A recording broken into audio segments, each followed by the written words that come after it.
We grow primarily soybeans and corn. We used to grow wheat. Of course, in the 1950s, my dad was more diversified than that. He had some oats, and he had some flax, and he also had wheat and barley and corn and soybeans. That's when we had some livestock.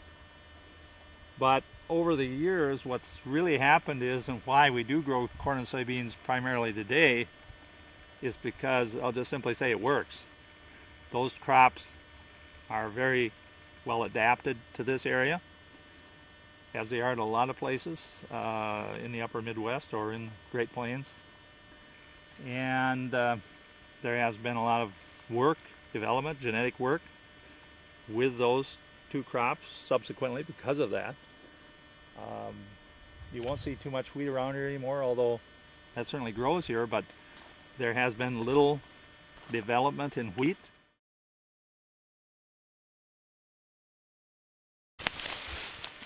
Well, we're sitting here at a road crossing on this county ditch, of course, a township road crossing, and it's a perfect place to monitor the water as it flows into this 48-inch culvert right here. And so we have, I don't have my T-tube with me today, but and our other monitoring gear, but we take a sample of that water and we sample it for clarity, we sample it for nitrates, we sample it for bacteria, and we also sample it for phosphorus.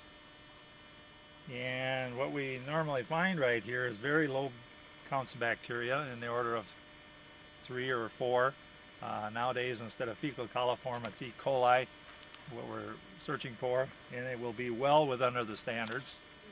When we look at the phosphorus, it's normally in the range or under 1/10 of a milligram per liter here. So that's reasonably good. That's plenty enough to grow algae. You can actually grow algae with 3/100ths. It doesn't take very much, but that's reasonably good when we compare that to the discharge from a modern wastewater treatment plant, which is 1 milligram per liter. So we're talking about less than 1/10, or in the range of 1/10. The primary problem we would have here would be with the nitrates. The nitrates can run from 15 to 25 parts per million. We don't like to see that, but a lot of studies are showing that in a normal cropping situation, it's very hard to get less than 15 parts per million because it's just going to leach through the soil profile and get into the water. And so there is what I would say very judicious use of nutrients in this watershed here. I mean, most of the farmers, well, there's only like 3 farmers in this watershed, myself and 2 others in this part here that's feeding in here, but they're pretty careful because, especially nowadays, because the cost of these nutrients is exorbitant. It's very foolish to let them get away. The other thing you would notice here is just like you're looking at it today, most of the time it's very clear. You can see right to the bottom.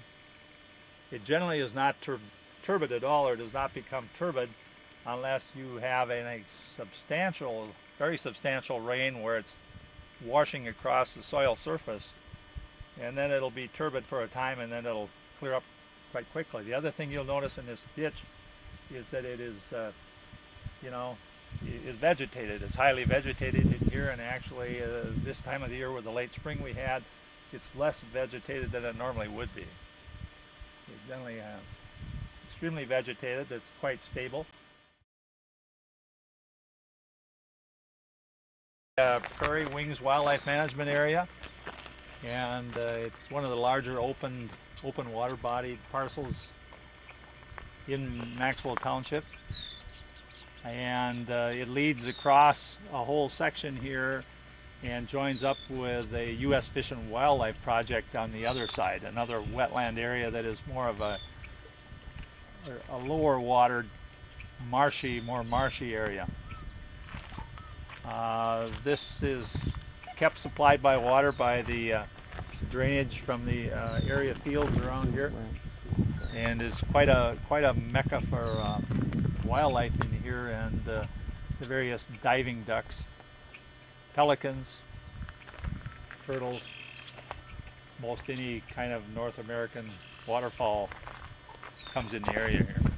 The test that I did down here was where the tiles come into this wildlife management area. We looked at the water quality coming in, and basically we were looking at the phosphorus and the nitrates and the bacteria in the water.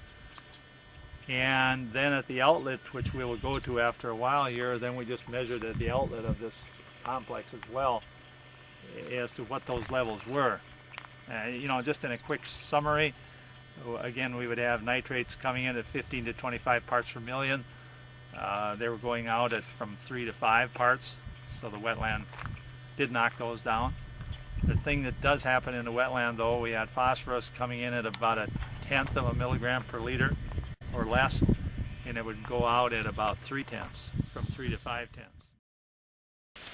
Well, as we stand here by the south branch of the Lackaparle River, and we can look upstream here, and we can notice that the river is very dynamic.